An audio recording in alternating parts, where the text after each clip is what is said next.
we're still having a good time. So that's what counts, right? Learning and having a good time. So our first prepared speech tonight will be delivered by Carlos, and his speech title is Don't Give Up. And Carlos, what should the timer time you for? 7 minutes. 7? Okay, great. Okay. Okay, please welcome Carlos. Don't give up.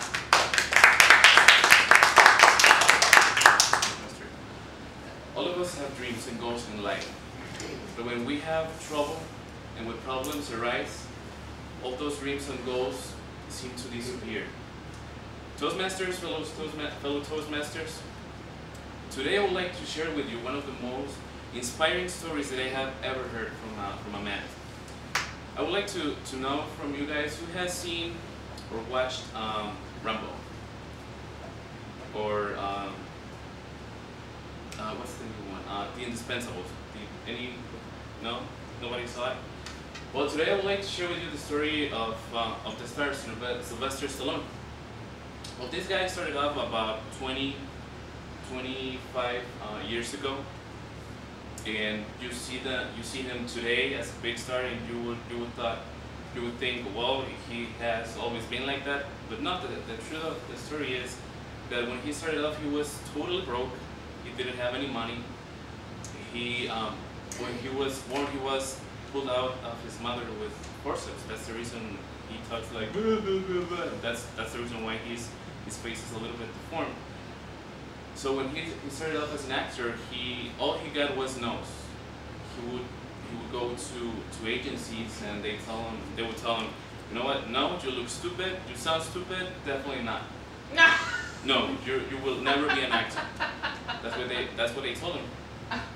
He got kicked out of agencies 1,500 times. That's what he says. In New York alone. And the reason is because he would go 15, 16, 20 times to the same agency, and they just would tell him, no, you look stupid, you sound stupid, you will never be an actor. So those were his beginnings. He didn't have any money. He was totally broke. He was also married. He didn't have any money to pay the bills, the heating. So one day to stay warm, he went to a library, to the New York library, and he read a book. And the book just inspired him. And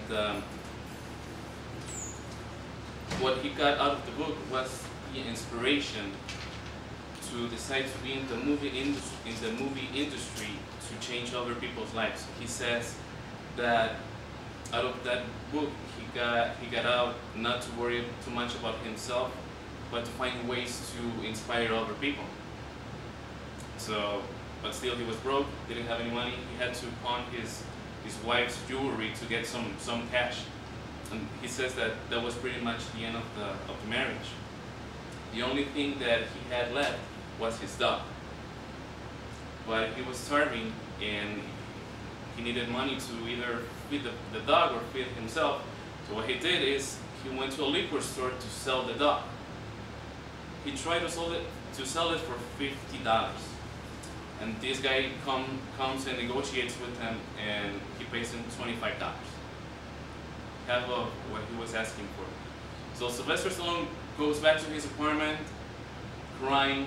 He says that was the worst and the lowest day of his life.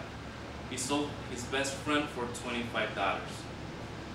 Out of total depression, a couple weeks after, he was watching a Muhammad Ali's fight with some tall white guy, and he got an idea. He went back to his apartment and started writing a story. He wrote the story for 20 hours straight. He didn't sleep. He didn't eat. 20 hours straight sleeping. Writing the story. That story is Rocky Balboa. So he got the script. He went to a few different agencies to try to sell it, and they told him, no, it's predictable, it's stupid, absolutely no. There's no way we're gonna ever pay you to get that script. Until finally he got a couple people who believed the story. They liked it and they loved it. They told him, you know what, we're going to give you $100,000 cash for the script. And he said, great, that's perfect. We'll do it under one condition. And they said, well, what's the condition? And he said, I'm Rocky. I have to start the movie. And they said, no. You're a writer. You're not a star. And he said, no, I'm Rocky. It's my story. I am Rocky Balboa. I want to be the star. And they said, no, nobody knows you. You look stupid. You sound stupid. It's either take it, leave it or take it. What he did is he took the script and left the room. A couple weeks later, they came back and offered him $250 million not to start his own movie. But again, he said, no, I am Rocky Balboa, and there's no money that you can pay me, so I'm not the story of my own movie. So they pretty much they left. They came back a couple days later and told him, you know what, we're going to give you $30,000. You will be the star. We're not willing to invest any more money for you because nobody knows you, and we still think that you're stupid. So here goes the money, and that's pretty much how everything started.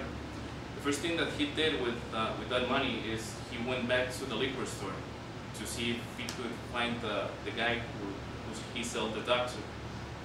He stood there for 3 straight days till the guy showed up with the dog. He approached him and told him, "Sir, do you remember me? I'm the person who called you the dog." And the other guy like, yes, I love the dog. He's super loyal. He's like, you know what? I was broke. I was starving. I didn't have money to feed myself and feed the dog, but I want it back. He's my best friend. I want it back. Here's $100. I paid you $25. Here's $100. The other person said, there is absolutely no way you're going to get this dog back. What Stallone did is he changed his approach. He said, well, here's $500. The guy said, no, absolutely no. There's no way you're going to get it back. $1,000, no. $5,000, no. Well, he got the dog back for $13,000 back, for $13,000 cash, and a role in the movie. The guy is in the movie, and also is the dog. If you watch the movie, the dog and this person are featured in the movie. Fun. What I would like you guys to take out of this story is to never give up your dreams. Especially when you have goals and you're working towards them. In those moments is precisely when the most trouble, when the most problems will arise. So never give up and never settle for anything less. Thank you.